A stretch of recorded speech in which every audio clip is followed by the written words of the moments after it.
Assalamualaikum warahmatullahi wabarakatuh. Salam budaya untuk kita semua. Rahayu, rahayu, rahayu. Sahabat-sahabat kajian budaya dimanapun kita berada, semoga dalam kesempatan ini Tuhan selalu memberikan rahmat bagi kita semua. Kali ini kita akan melihat salah satu keris pusaka sepuh dengan warangka Ladrang Solo.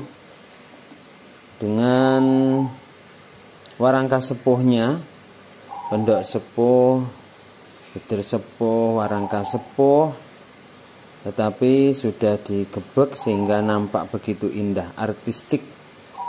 Bilah yang ada di dalamnya juga sangat istimewa dari jenis pusaka yang sudah sering kita kenal, yaitu pusaka yang memiliki dapur lurus.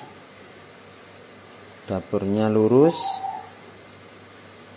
Pusaka ini sangat indah secara artistik, eksoteris luarnya, dan begitu istimewa esoteri filosofi dalamnya. Dan akan kita babar dengan rincikan pusaka bagian sor-soran seperti ini ya.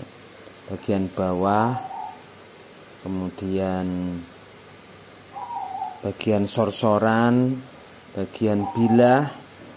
Dengan pusaka yang seperti ini, maka dapur pusaka ini dinamakan dengan dapur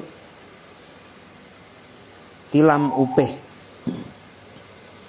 Dapur tilam upeh di daerah lain ada yang menyebutnya dengan keris tilam petak atau tilam putih. Adalah nama dapur keris lurus yang sederhana, namun menyimpan makna yang begitu dalam. Gandeknya polos, hanya mempunyai dua rincikan, yaitu tikal alis dan pijetan. Karena model rincikannya relatif sederhana, ndak neko-neko, menjadikannya lebih banyak orang yang bersedia memakainya, hingga sekarang relatif lebih mudah ditemukan dan tersebar banyak di lingkungan masyarakat, serta dapur ini adalah dapur yang paling populer atau terkenal. Di dalam gedung pusaka Keraton Yogyakarta sedikitnya ada 3 keris pusaka yang berdapur tilam upeh, yaitu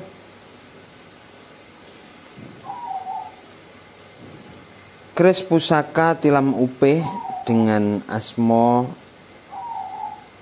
Kyai Kanjeng Pulanggeni, Kyai Kanjeng Sirap, dan Kyai Kanjeng Sri Sadono. Walaupun misalkan namanya Kyai Pulanggeni, namun pusaka ini dapurnya adalah tilam upeh. Tilam upeh adalah salah satu jenis pusaka yang memiliki filosofi makna yang begitu dalam. Menurut ilmu simbol perkerisan dari Sunan Kalijaga yang ditulis di dalam Serat Centini, tilam upeh adalah lambang dari cinta dan kelembutan wanita, mengandung makna pasemon. Jika seorang telah mencintai keris, sikapnya bagaikan orang yang mencintai seorang perempuan yang menjadi garwo atau istrinya, di mana ingatan pikirannya selalu tertuju kepadanya. Pada sisi lain, ada sebuah komitmen atau pengorbanan waktu, tenaga, biaya untuk merawatnya dengan baik.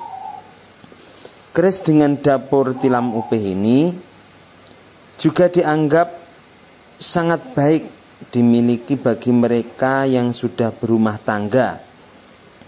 Akan cocok bagi siapapun, setia mendampingi, berjuang dari awal dalam suka maupun duka.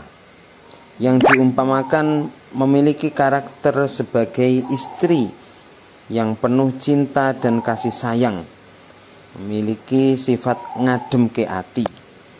Seperti layaknya seorang wanita cantik, anggun, luwes, penuh kasih sayang, mampu meredam keangkeran, meredam ego, meredam emosi, namun tetap kuat dan landep. Inilah keistimewaan dari tilam upih. Tilam upih adalah salah satu keris yang merupakan dasar keris, di mana dasar keris yang kita kenal antara lain dapur brojol, dapur tilam upih, dapur tilam sari, dan dapur jalak sangu tumpeng atau JST. Ini adalah dasar, dan tilam upih menjadi salah satu dasar yang bagi orang zaman dahulu pasti selalu memiliki ageman berupa keris dengan dapur tilam upih ini. Sahabat-sahabat kajian budaya dimanapun kita berada, saat ini kita akan membahas masalah pamor yang ada dalam keris tilam upih ini. Jika menilik nilai budaya, secara umum pamor keris yaitu motif atau gambar yang terdapat pada bilah keris yang dihasilkan dari campuran beberapa logam. Untuk keris-keris sepuh, maka ada campuran wesi, wojo, dan meteorit. Dan juga ada yang pasir malilo. Untuk keris-keris yang nom-noman biasanya menggunakan pamor nikel. Keris tilam upih yang kita lihat saat ini untuk pamornya menggunakan pamor meteorit. Oleh karena itu ini adalah keris pusaka yang merupakan gabungan antara benda langit dan benda bumi. Gabungan inilah yang dianggap memiliki nilai khusus dan kekuatan esoteris yang khusus. Dari berbagai macam jenis logam yang berbeda tersebut kemudian ditempa menjadi sebilah keris, sehingga terbentuklah lapisan-lapisan logam yang berbeda warna dikala diwarangi. Ini juga yang menyebabkan keris itu secara eksoteris sangat indah, menawan, dan penuh artistik. Selain itu, secara umum ada dua jenis pamor yang dikenal. Pamor yang dikenal yaitu ada pamor tiban dan ada pamor rekaan. Pamor tiban merupakan pamor yang terbentuk secara alami tanpa rekayasa dari seorang empu, dan bentuknya biasanya tidak tertata dengan rapi karena tidak direncanakan, muncul secara tiba-tiba. Sedangkan pamor rekaan atau rekan yaitu pamor yang bentuknya telah dirancang sebelumnya. Seperti contoh misalkan banyak keris-keris dengan pamor udan mas yang memiliki motif bundaran 212, kebanyakan adalah pamor rekaan.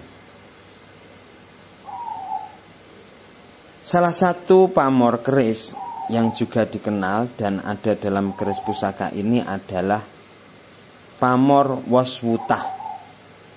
Waswutah artinya adalah beras tumpah yang mewakili ungkapan gemah ripah loh jinawi, tentram makmur dengan kekayaan alam yang berlimpah. Pada zaman dahulu Kemakmuran ditandai dengan hasil panen yang berlimpah. Hal itulah yang mengilhami seorang empu untuk memberikan nama waswutah atau beras wutah pada pamor keris Tiban yang muncul dengan ciri-ciri ada semacam bundaran-bundaran kecil yang seperti turun yang memenuhi seluruh bilah pusaka. Inilah pamor waswutah. Pamor waswutah secara spiritual dianggap memiliki nilai lebih, karena memang dari mulai sebelum pusaka itu jadi, seorang empu itu telah melakukan ritual khusus, dan dari ritual khusus doa itu kemudian empu menempa sebilah keris, dan ternyata jadilah pamor waswutah. Yang ini adalah pamor Tiban yang dianggap merupakan pamor yang diberikan langsung oleh Tuhan tanpa direkayasa. Dalam pusaka ini juga ada pamor yang lain jika kita babar dalam pusaka ini.